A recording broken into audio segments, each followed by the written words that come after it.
नांदेड शहरात श्रद्धेला काळीमा फासणारी एक धक्कादायक घटना उघडकीस आली आहे। लग्नाचे आमिष दाखवून एका 47 वर्षीय महिलेवर अत्याचार केल्याप्रकरणी भाग्यनगर पोलिसांनी एका मठातील महाराजाला अटक केली आहे। बाळगीर महाराज मठात सुरू झालेली ही ओळख पुढे फसवणुकीच्या गंभीर वळणावर पोहोचली आहे।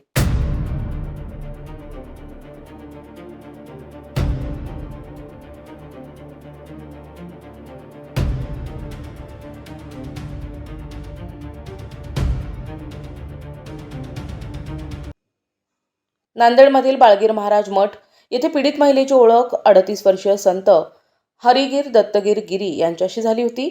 या ओळखीचे रूपांतर पुढे जवळकीत झाले। आरोपानुसार या महाराजाचा दर्जा असलेल्या व्यक्तीने महिलेला लग्नाचे आमिष दाखवले आणि तिच्यावर अत्याचार केला। मात्र काही काळानंतर जेव्हा पीडित महिलेने लग्नाचा तगादा लावला तेव्हा आरोपीने लग्नास स्पष्ट नकार दिला। आपली फसवणूक झाल्याचं लक्षात येताच महिलेने धाडस करून भाग्यनगर पोलीस ठाणे गाठले आणि तक्रार नोंदवली। या तक्रारीच्या आधारे पोलिसांनी तत्परता दाखवत आरोपी संत हरिगीर दत्तगीर गिरी याला बेड्या ठोकल्या आहेत। सध्या पोलीस या प्रकरणाचा अधिक सखोल तपास करत असून या घटनेमुळे भाविकांमध्ये आणि शहरात मोठी खळबळ उडाली आहे।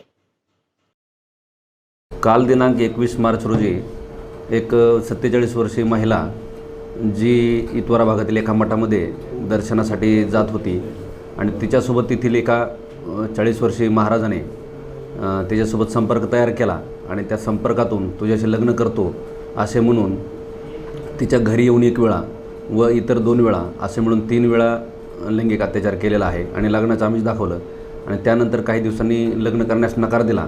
म्हणून सदर महिलेने काल रोजी पोलीस ठाण्यात फिर्याद दिली। त्यावरून पोलीस ठाणे भाग्यनगर येथे गुन्हा क्रमांक 157/26 कलम 69 351(2) BNS प्रमाणे गुन्हा दाखल आहे आणि पुढील तपास चालू आहे। आरोपी ताब्यात घेतलेला आहे, तपास चालू आहे।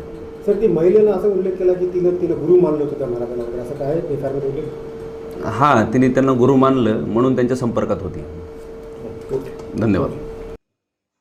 प्रतिनिधी अमोल टेकले, NTV न्यूज मराठी, मुदखेड, नांदेड।